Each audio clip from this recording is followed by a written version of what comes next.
Buenos días, hermanos, Dios me los bendiga. Buenos días, hermano Pablo. Voy a pedirles que abran su Biblia ahí en el Evangelio de Juan, capítulo 15. Ahí es donde vamos a tener nuestro estudio. Y cuando usted se lo encuentre, se va poniendo de pie. Vamos a hacer una oración para dar principio.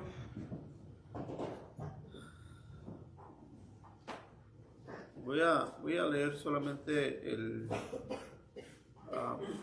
verso número 1 del 15 y después vamos a orar. Dice así la bendita palabra de Dios: yo soy la vid verdadera y mi Padre es el labrador. Padre, gracias, Señor, le damos gracias en ese día que usted nos ha dado y nos ha traído a su casa de oración con bien, nos ha guardado con bien durante esa semana, dándole gracias por ello, Señor, y le pedimos, Señor, que sea usted orando en nuestros corazones, que podamos, Señor, entender el mensaje que usted tiene preparado para nosotros en este día, dándole siempre gracias en el nombre de Cristo Jesús. Amén. Amén. Pueden tomar sus asientos. Capítulo número 15, le vamos a llamar a una parábola. Dice el estudio. Y la Biblia lo dice que la semana pasada estuvimos, por los últimas escuelas dominicales, estábamos ahí en el aposento alto. Ahora en el capítulo 14 al final, en el 31 dice: mas para que el mundo conozca que amo al Padre y como el Padre me ha amado, así hago. Dice las últimas palabras: levantaos, vamos de aquí. O sea, levántese, vámonos. Estaba yendo hacia el jardín de Getsemaní, donde él fue a orar antes de ser arrestado. Entonces vamos a estar viendo en este capítulo 15 esa parte. Dice el estudio, dice, lo cual sugiere, cuando dice que nos levantemos, vámonos, sugiere que estos dos capítulos 15 y 16 muy probablemente fueron pronunciados no en el aposento alto, sino en alguna parte, ya sea meramente en el jardín o en el trayecto en el que caminaron. Pero ahí fue donde entre el aposento alto y ese lugar, en alguno de esos lugares fue pronunciado esos dos capítulos 15 y 16. Yo creo que el 14 sí fue en el aposento alto, y ya el 15 yo pienso que haber sido como en el huerto, ¿no? Porque cuando él dice que nos levantemos, sugiere que salieron de ese lugar y se fueron parando. Sí, y después de ello es cuando empieza a narrar en alguna parte, porque la Biblia no especifica el lugar. Ahora, yo sé que esto no es relevante, puesto igualmente lo hizo en un lugar en otro. Lo que sí vemos que en las escuelas pasadas sí menciona específicamente el lugar donde estaba, ¿verdad? Y en otras ocasiones no lo menciona como ese lugar. Vemos también que nadie de sus discípulos, solamente estaba Jesús y sus 11 discípulos, nadie le hizo preguntas. Él dio este discurso a ellos solamente, sin haber más testigos ni nada, más personas, y de corridito nadie lo interrumpió, nadie le hizo una pregunta en ese momento. Y vemos, creo que en el 16 sí le hicieron como un par de preguntas también, pero en ese 15, que es el que vamos a estudiar hoy, dice que nos enseña o está dividido en tres partes. Una de ellas sería una parábola, que es lo que vamos a estar viendo hoy, del verso del 1 al 11, y luego enseguida un mandamiento del 12 al 17, y la tercera parte es una advertencia, que sería del 18 al 27. Entonces ahí es donde vamos a estar desarrollando, y vamos a a leer, voy a leer para ustedes del 1 hasta el 11, y ustedes me siguen con su vista. Dice así la bendita palabra de Dios. Bueno, pero no hemos orado, vamos. Dice así la bendita palabra de Dios: yo soy la vid verdadera y mi Padre es el labrador. Verso 2 dice: todo pámpano que en mí no lleva fruto lo quitará, y todo el que lleva fruto lo limpiará para que lleve más fruto. Ya vosotros estáis limpios por la palabra que os he hablado. Permaneced en mí y yo en vosotros. Como el pámpano no puede llevar fruto por sí mismo si no permanece en la vid, así tampoco vosotros si no permanecéis en mí. Yo soy la vid, vosotros los pámpanos. El que permanece en mí y yo en él, éste lleva mucho fruto, porque separados de mí nada podéis hacer. El que en mí no permanece será echado fuera como pámpano y se secará, y lo recogen y los echan en el fuego. Si permanecéis en mí y mis palabras permanecen en vosotros, pedid todo lo que queráis y os será hecho.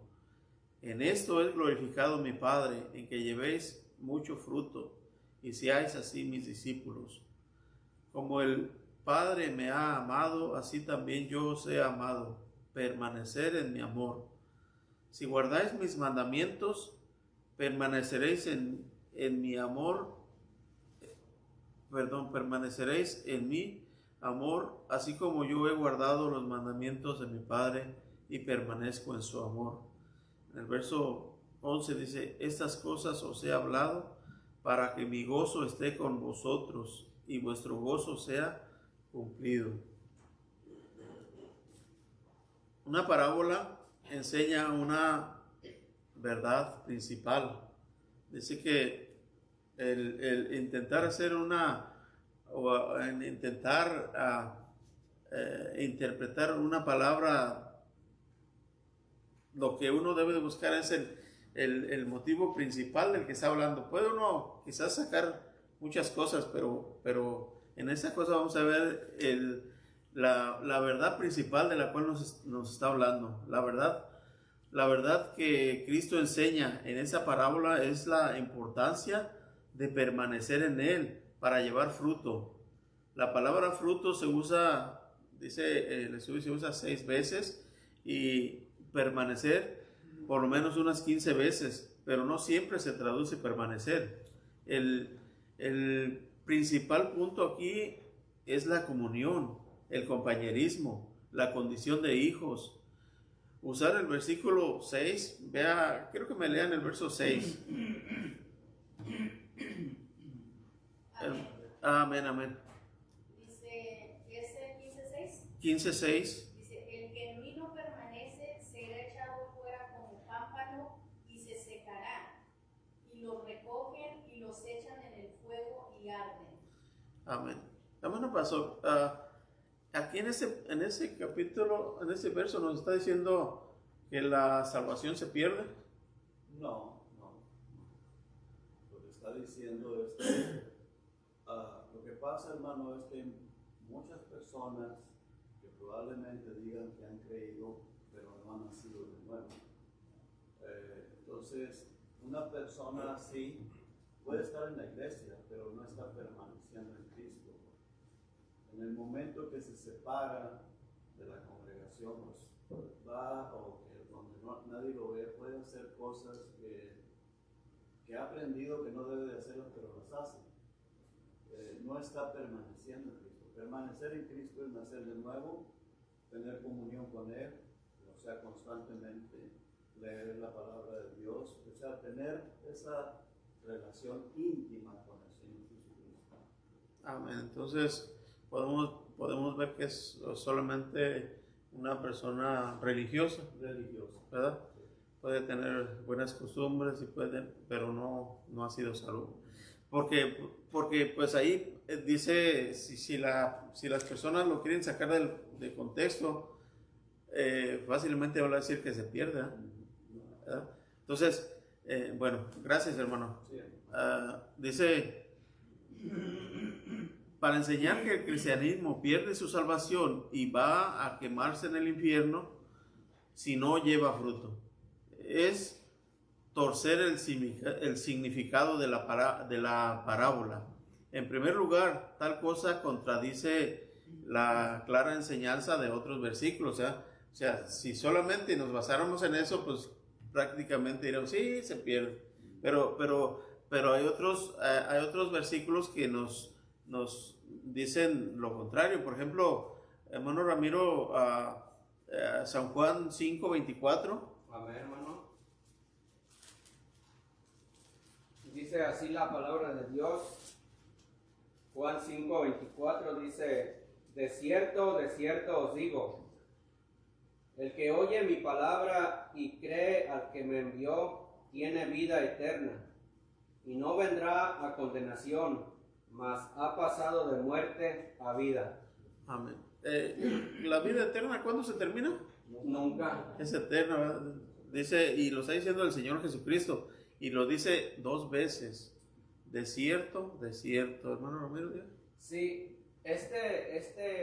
como esta es una parábola, y este verso que acabamos de leer dice el que en mí no permanece.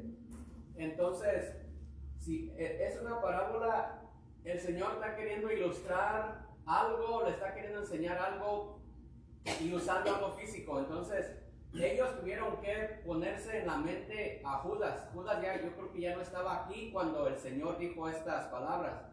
Entonces ellos han de haber pensado, bueno, Judas no permaneció. Él es ese pámpano que no permaneció en Cristo. Él es el que en mí no permanece. Entonces ya se había ido uno. Entonces ellos tuvieron que pensar, Judas no cree en el Señor porque él es el pámpano que no está dando fruto. ¿Por qué no está dando fruto? Porque no permaneció. ¿Por qué no permaneció? Porque no está con nosotros. Entonces, es algo fácil de entender. Judas era un religioso. No estaba pegado a la vid, que es Cristo. Ahí está la parábola bien clara. ¿Qué pensaría el apóstol Pedro cuando negó al Señor y dijo, no lo conozco? Sí. Le dio miedo y por eso se humilló. Por exactamente, sí. ¿Y qué pensaría, por ejemplo, sus otros compañeros que digan, no permaneció? Pero bueno, no es el punto. El punto es permanecer, ¿verdad? Sí. Sabemos que después se arrepintió y regresó. Y sabemos la historia de Judas, que hizo todo lo contrario, ¿verdad? Nosotros tenemos la ventaja de que tenemos ya la escritura con nosotros. Eso que nosotros estamos leyendo no se escribió inmediatamente cuando estaban pasando las cosas. No había un cronista que anduviera atrás ahí. No, eso pudo haber sido 15 o 20 años después que se escribió. Entonces, a lo que voy, ya no se escribió para los apóstoles porque ellos habían estado con él, habían vivido. Se escribió, dice la Biblia que se escribió para nosotros. Por eso es que la tenemos ahora, ¿sí, hermano pastor? Sí, la diferencia es que el apóstol Pedro se humilló, se arrepintió y regresó al Señor. Y Judas pues se ahogó. Ajá. O sea, para todos está la oportunidad. El problema es, o sea, tenemos un enemigo que es Satanás. Satanás nos quiere sacar del camino, llevarnos por el camino equivocado. Y uno tiene que decir, no, yo voy a ir al Señor.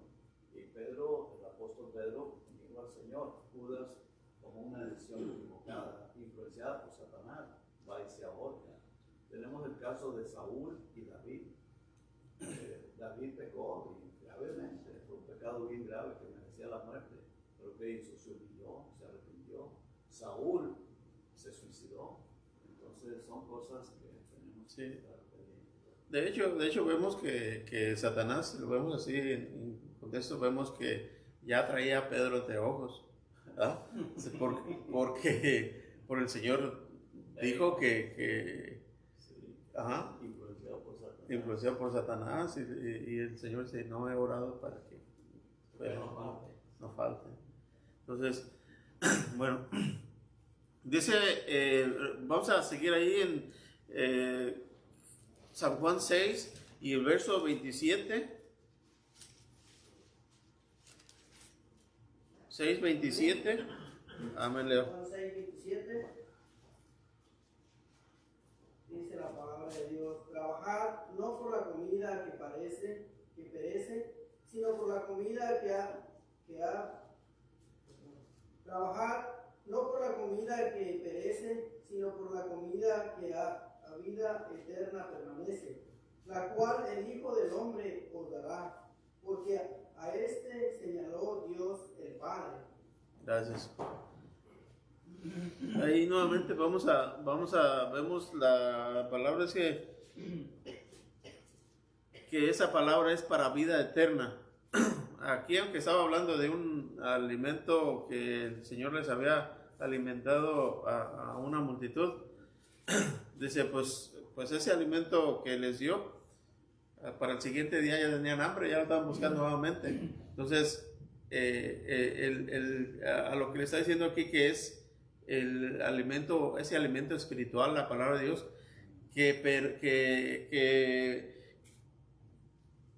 que da una vida eterna, que permanece.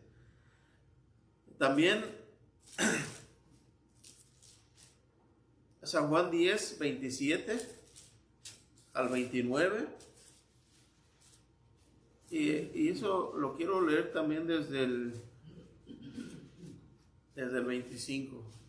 ¿Cuál es lo del 25? Ustedes me siguen con su vista. Jesús les respondió: os lo he dicho y no creéis. Las obras que yo hago en nombre de mi Padre, ellas dan testimonio de mí. Pero vosotros no creéis, porque no sois de mis ovejas, como os lo he dicho.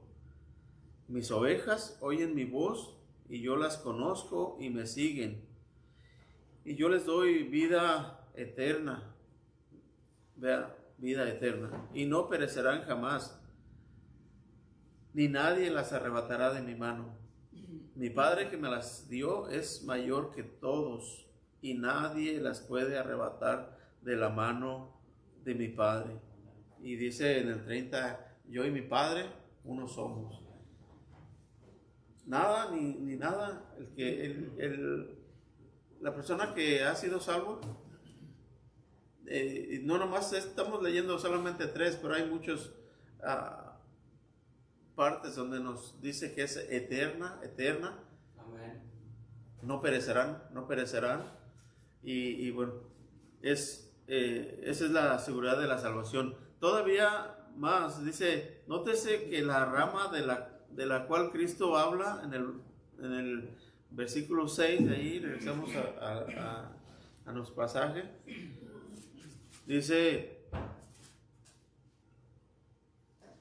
se seca después de que es arrojada fuera.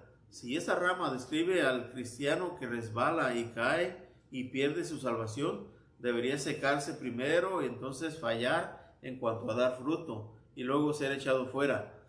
Permanecer en Cristo no significa mantenernos nosotros mismos. Con nuestras fuerzas, con nuestras propias fuerzas, no podemos. ¿Ah? No hay nada que lo pueda hacer. Miren, esa persona que está sufriendo de ese cáncer terminal, si la sanidad de su cuerpo tuviera un precio, lo pagaría. Claro. Yo creo que cualquiera podríamos ser, pero bueno, vamos a decir, una persona pobre dice, pues no tengo esperanzas, ¿eh? ¿Cuándo voy a pagar esa cantidad? Pero si hubiera un precio, la gente estuviera trabajando para juntar esa cantidad, para ese precio. No lo hay, ni para la sanidad, ni para la salvación, ni para la juventud. Es un tesoro la juventud, y sin embargo se nos, así como echarnos agua en la mano. Ajá.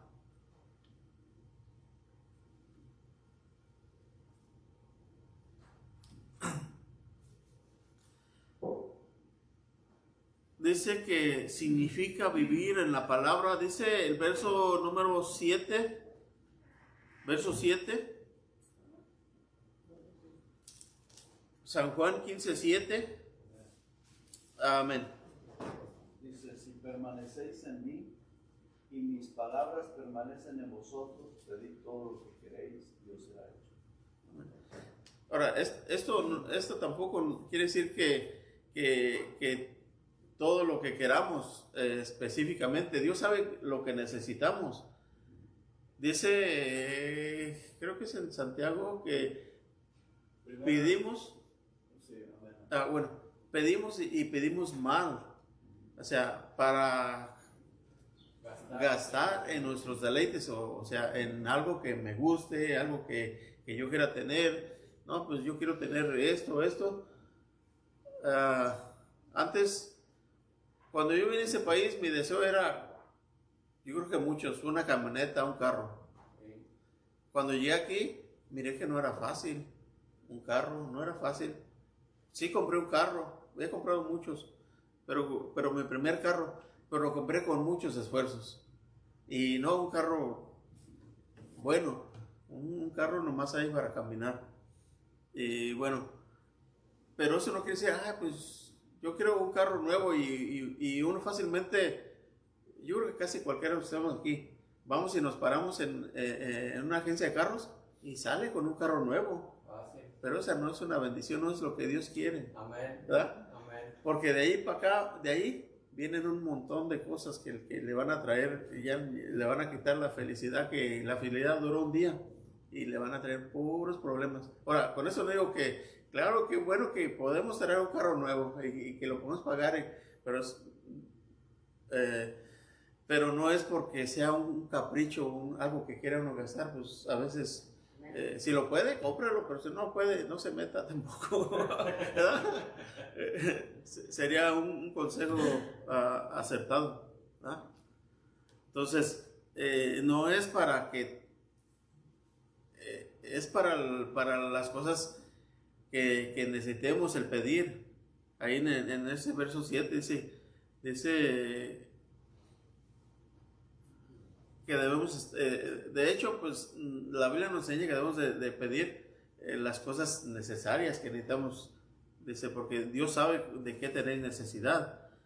A Él no lo podemos engañar y irnos a que, no, es que yo quiero un carro, otro, ya quieres otro si todavía no te acabas esa edad. Antes los carros, y yendo a los carros, antes los carros los hacían con la mentalidad de que usted comprara un carro para todo el tiempo. Sí. ¿Ah? No. Pero las personas que tenían dinero compraban uno y al siguiente año otro y otro y así. Entonces nos acostumbraron muy mal. Pero, y ahora ya los hacen desechables, pero antes no eran así, era para todo un carro y ese le iba a durar toda la vida. Bueno, dice también es para obedecer sus mandamientos. El verso número 10 del capítulo 15 dice, si guardareis mis mandamientos, permaneceréis en mi amor, así como yo he guardado los mandamientos de mi Padre y permanezco en su amor. Entonces,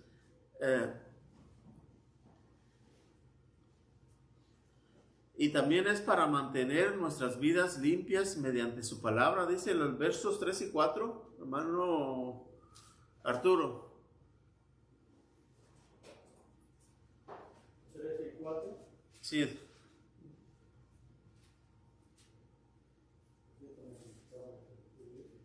¿15, 4? 13. Perdón, capítulo 15, versos 3 y el 4. El 3 y el 4. Ahora sí.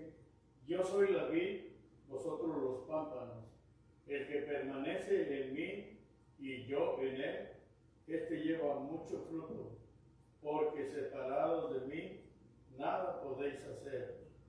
El que en mí no permanece será echado fuera como pámpano y se secará, y lo recogen y los echan en el fuego y arden. Bueno, no era precisamente lo mismo, pero está bien. Dice, y voy a leer el 3, dice, ya vosotros estáis limpios por la palabra que os he hablado. El 4 dice, permanecer en mi amor, permanecer en mí y yo en vosotros. Como el pámpano no puede llevar fruto por sí mismo si no permanece en la vid, así tampoco vosotros si no permanecéis en mí. también dice que el cristiano que no permanece en Cristo se vuelve como un sarmiento inútil, o sea, una rama que no da fruto, pues no permanece. Como dice, como la sal que que pierde su sabor y no sirve más para nada. Cuando le estaba hablando aquí, él les estaba hablando de algo que la gente comúnmente conocía. Por ejemplo, yo sé que esto a todas las personas que hemos estado viviendo en el campo, yo sé que a las personas de las ciudades les cuesta más trabajo, pero ahí en Israel y en Jerusalén les era muy común podremos decir las huertas, las vids, el planteo de las uvas, y les era muy común a las personas porque era algo de ahí, de ese lugar, y sabían cómo se cultivaban. De eso es lo que les estaba hablando, que un árbol para que dé buen fruto, pues hay que darle un mantenimiento, hay que abonarlo, aflojar su tierra, todo, y hay que apodarlo en su tiempo que debe ser apodado, incluso hay algunos que les cortan algunos frutos para que ese fruto que tiene lleve más fruto, o sea, lo apodan, lo limpian para que ese fruto crezca más. De eso era lo que les estaba hablando, de algo que ellos conocían. Ahora, dice, es probable que hayan pasado por algunos árboles o plantas, algunas vids, y él las agarró como ejemplo, miren, así, así. De eso era lo que les estaba hablando, de la limpieza, y lo transportaba al área espiritual de los apóstoles, porque a ellos eran los que les estaba hablando en ese momento. Dice, ya ustedes ya están limpios. Entonces, si están limpios, por lo consiguiente, ¿qué va a pasar? Van a llevar frutos, ¿va? Y dice, y no poquitos, mucho fruto. Y si vemos la historia de los apóstoles, de todos, por ejemplo, de Pedro y de los demás, en realidad, ¿qué fue lo que hicieron después? Hubo mucho fruto, ¿ah? En el primer discurso de Pedro, 3,000 almas salvadas, ¿se imaginan? Fue algo grandioso. Si ahorita Bueno, yo fui una vez a una cruzada de Billy Graham, bajo una multitud, no sé cuántas fue, pero yo creo que no eran 3,000 los que se bajaron a recibir a Cristo. Pero sí era una multitud. Pero vamos, en el primer discurso, si lo llevamos a uno de los evangelistas que más almas han ganado, yo creo que no, en su primero, no pudo haber ganado esos. Pedro lo hizo en el primero, no por sus méritos, por los méritos de Cristo, porque él les dijo, ya están limpios, entonces por lo consiguiente, pues van a ser fructíferos. Amén. Amén. Sí, hermano. Qué importante eso, hermano. Y dice en el libro de los Hechos, donde se narra eso, que perseveraban en la palabra esas personas que aceptaron lo que creyeron en la palabra de Dios cuando el apóstol Pedro les predica. Dice, y perseveraban en la palabra. Es algo bien importante porque pues las multitudes pueden pasar como las cruzadas o todo eso, pero ¿cuántos? ¿Dónde están?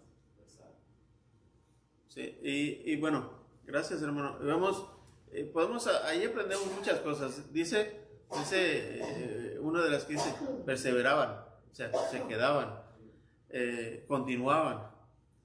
Y dice, y el Señor añadía cada día a los que debían de ser salvos. Entonces, vemos si vemos, para ellos, esa gente que creyó y los apóstoles en ese tiempo, no fue nada fácil. O sea, tuvieron que pasar muchas dificultades. Casi la mayoría de los apóstoles murieron por causa del evangelio. O sea, dijeron ellos que estaban dispuestos a dar sus vidas, y en realidad sí las dieron. No al mismo tiempo todos, pero en diferentes tiempos sí murieron. Y bueno,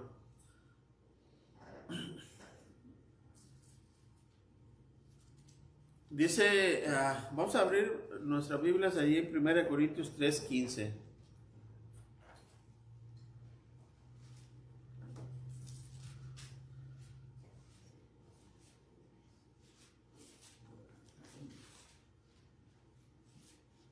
Primero Corintios 3:15, pero voy a leerles desde el 13 hasta el 15.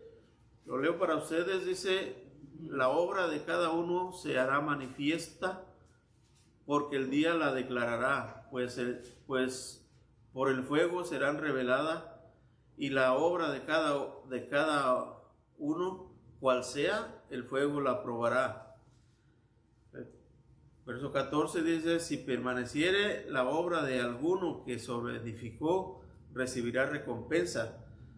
Si la obra de alguno se quemare, y sufrirá pérdida, si bien él mismo será salvo, aunque así como por fuego.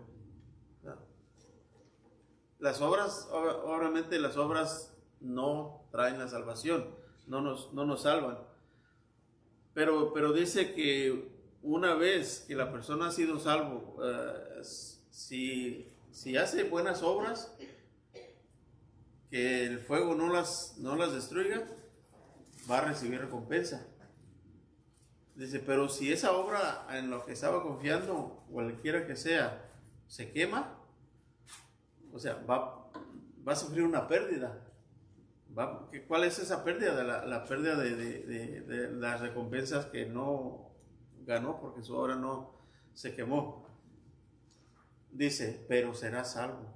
O sea, y eso nos indica que no es por las obras que uno haga, no es porque anduvo predicando por todas partes, no es porque sufrió, no es porque eso el otro. No, es por la obra del Señor Jesucristo. ¿Cuál? La que el Señor Jesucristo hizo en la cruz. Él dio su vida por nosotros. Dice, enseña que nuestras obras serán probadas por fuego. El cristiano que no usa sus dones y oportunidades que Dios le da, las perderá. Dice Lucas 8:18. Lucas 8:18.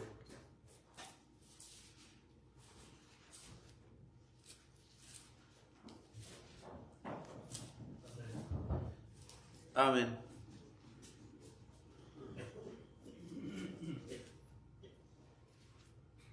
Mirad pues como oís, porque a todo el que tiene se le dará, y a todo el que no tiene, aún lo que piensa tener, se le quitará.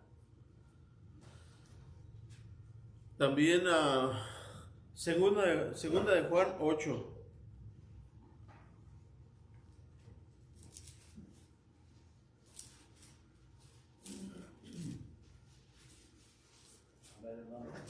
Amén. Segunda de Juan 8. Sí, hermano. Dice, mirad por vosotros mismos para que no perdáis el fruto de vuestro trabajo, sino que recibáis galardón completo. Amén. Y galardón pues es un premio, es Amén. completo, no es así como aquel salero que les había platicado, es completo, es grande. Ser un sarmiento en la vid significa que estamos unidos a Cristo y tenemos su vida al permanecer en Él. Su vida fluye a través de nosotros y da fruto. Es posible que el cristiano carnal produzca obras, pero solo el cristiano espiritual puede llevar fruto que permanece. Dice, nótese que los sarmientos fructíferos son limpiados. Dice, regresamos ahí a Evangelio Juan 15 y leemos el verso el 2 y el 3. Dice, todo pámpano que en mí no lleva fruto, lo quitará. Y todo aquel que lleva fruto lo limpiará para que lleve más fruto. En el 3 dice, ya vosotros estáis limpios por la palabra que os he hablado. Para que lleven más fruto, Dios nos limpia por medio de la palabra, purificándonos para que seamos más fructíferos, lo cual ayuda a explicar por qué un cristiano dedicado a menudo tiene que atravesar sufrimientos. ¿Ha visto personas cristianas que han tenido muchos sufrimientos? Por ejemplo, yo siempre me viene a la mente el hermano Garlic. Hermano Garlic, aunque no lo miramos enfermo, pero nos dimos cuenta que enfermó de cáncer y que murió, y incluso envió una carta o algo así que pues si Dios no lo sanaba, pues hasta ahí iba a llegar. Y una ocasión también, no sé si miré un video de él o algo así, donde él dice, cuando yo estoy con un poquito de fuerzas, me pongo a tocar mi guitarra, alabanzas, así. ¿Verdad? Eso es un sufrimiento. Y si uno lo veía cuando uno estaba enfermo, andaba de un lado para otro y todo. Una persona esforzándose en predicar el evangelio, mas sin embargo murió. Tuvo esa enfermedad de cáncer, que es una enfermedad muy dolorosa, que trae muchos dolores, muchos sufrimientos. A medida que los creyentes avanzan de producir fruto, a más fruto, dice el verso 2 que leímos, y en el 8 dice, y a mucho fruto, dice el verso 8, en esto es glorificado mi Padre, en que llevéis mucho fruto, y seáis así mis discípulos. También dice en el verso 9, dice que glorifican al Padre. Las evidencias de la vida que permanecen son un sentido de amor del Salvador. Verso 9 dice,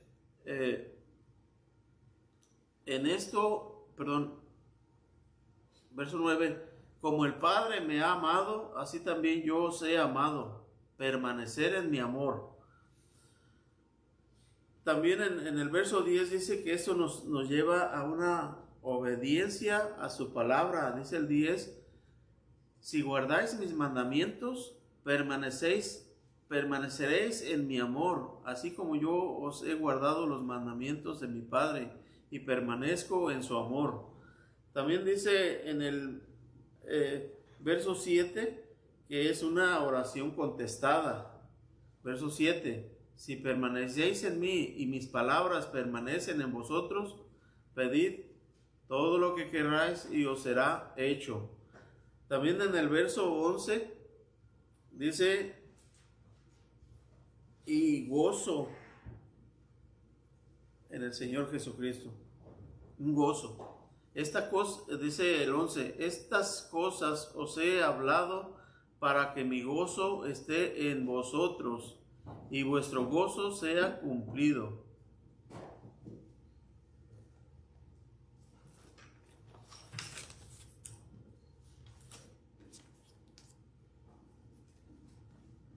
Vamos a estar leyendo la última parte. Un mandamiento. Dice en los versos de 12 al 17, los voy a leer para ustedes. Dice, este es mi mandamiento, que os améis unos a otros, como yo os he amado. Verso 13, nadie tiene mayor amor que este, que uno ponga su vida por sus amigos. Vosotros sois mis amigos si hacéis lo que yo os mando. 15, ya no os llamaré siervos, porque el siervo no sabe lo que hace su señor, pero os he llamado amigos, porque todas las cosas que oí de mi Padre os las he dado a conocer. No me elegisteis vosotros a mí, sino que yo os elegí a vosotros, y os he puesto para que vayáis y llevéis fruto, y vuestro fruto permanezca, para que todo lo que pidiereis al Padre en mi nombre os lo dé. esto os mando, que os améis unos a otros. Y pues ese es el mandamiento. El mandamiento dice en el estudio, dice que este es el 11º mandamiento, que nos amemos unos a otros. Ciertamente el cristiano que permanece en Cristo debe de llevarse bien con otros creyentes. Y yo creo que en esta es una, si les digo a ellos, es una área en la cual mucho fallamos, ¿verdad? Dice el apóstol Pablo, dijo, y de cierto se oye que hay entre vosotros rencillas, pleitos, ¿verdad? Los había. A estas dos mujeres les dijo, sean de un mismo sentir, ¿verdad? Hay diferencias, eso no debe de ser así. A veces, y uno, he escuchado a algunos dicen, no, en Estados Unidos hay iglesias para todos.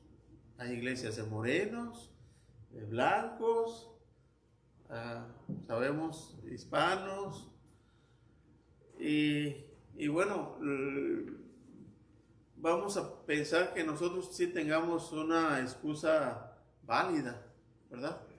Por nuestro idioma, ¿verdad?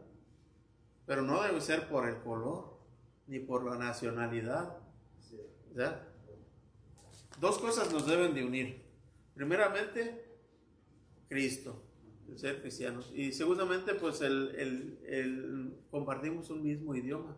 Aunque yo sé que algunos ya han avanzado en el inglés, yo todavía no.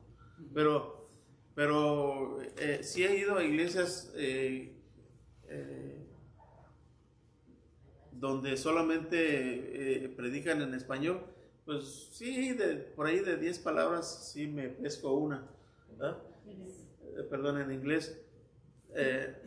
Pero uno, pues en su idioma se siente mucho mejor. Y yo sé que aquí también hemos tenido personas americanas que han estado por algún tiempo y aunque entiendan poco español, pues no es igual, siempre no es igual porque no van a recibir todo. Entonces, pero no debe haber diferencia entre los, aunque yo sé que la gente los hace las diferencias y hace las divisiones y todo. Pero si estamos en Cristo bien cimentados, bien, deberíamos de tener ese amor para cada uno de las razas, sean morenos, güeros, del color que sea y de la nacionalidad que sea, aunque no entendamos sus idiomas. Si una persona viene aquí, un chino o un japonés, y dice que es cristiano, uno va a sentir ese amor, hermano pastor. Sí, hermano, el problema, hermano, que sucede es cuando la cultura es más fuerte que el cristianismo, o que se mete fútbol, o que se mete tradiciones y cosas por el estilo, pues va a haber divisiones, lógico. Pero si estamos bien firmes y con nuestra mirada puesta en Cristo, vamos a hacer el mismo sentir. No nos va a importar el fútbol, no nos va a importar que yo soy de tal país o el otro del otro, porque todo eso ya va quedando atrás, es secundario o terciario, como sea. Lo más importante es una iglesia que sea Cristo el que reine en los corazones, y no nos va a importar quién es el presidente de acá o de allá, o cuál es la cultura de cierto país, el fútbol, deportes, nada de eso va a importarnos. Lo que nos va a importar es Cristo y su palabra. Sí, hermano, gracias. Y muchas veces en otra de las áreas que fallamos mucho es en que yo me siento mejor que mi prójimo. Y no debe ser así, porque pues es verdad que todos vamos a tener diferentes capacidades. O sea, unos van a saber más, otros menos y todo, pero eso no es el motivo para menospreciar a aquella persona, ¿verdad? Ese era un cuento de de primaria, donde todos admiraban al conejo por ser un animalito tan ágil, tan ligero, y lo tenían por héroe, porque rápido se movía de un lado a otro. Y entonces uno de los animales cayó a un río y lo llevaba a la corriente, ahí lo llevaba, y todos pues a su héroe que lo salvara, y no, pues no podía, por ligero que fuera, no. Y a la tortuga, que era el animal más lento, lo menospreciaban, siempre lo menospreciaban. Y entonces todos corrieron hacia el río a tratar de salvar ese animal, y la tortuga agarra y se va a otro, despacito, pero el río daba vuelta. Entonces él salió acá adelante, se metió y lo sacó. Y desde entonces ya cambiaron de parecer, porque no era lo rápido o bueno que yo pueda hacer, sino una persona que puede ser lento, pero puede tener sus dones ahí guardaditos. Y usted no lo sabe y lo está menospreciando. Sí. Y bueno, precisamente pues ese es el mandamiento, dice que os améis unos a otros. Ahora Jesús llama amigos a sus discípulos. Su propia muerte en la cruz demostraría su amor para con ellos. Ahora ellos deben de demostrar su amor por Él, amando a sus hijos.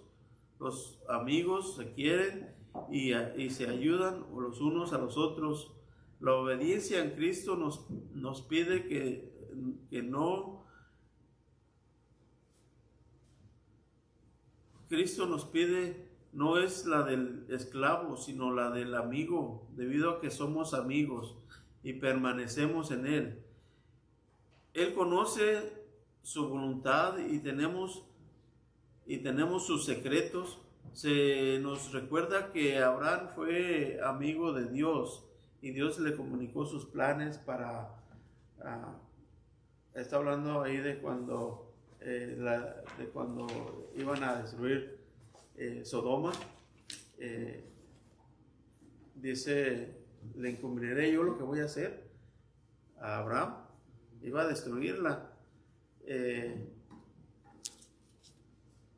Sabía que ahí estaba Lot, pero dice, le voy a mencionar lo que va a pasar. No se lo voy a ocultar. Y le dijo que esa ciudad iba a ser destruida, o esas ciudades, porque no solamente era esa, sino era una área donde estaban varias ciudades. Entonces fueron destruidas. Dios no le ocultó a Abraham, así como tampoco ahora nos oculta nada, porque está todo escrito aquí, ¿ya? No hay algo que diga que nos voy a tomar de sorpresas que yo no sabía. Amén. Les voy a pedir que se pongan de pie. Vamos a orar.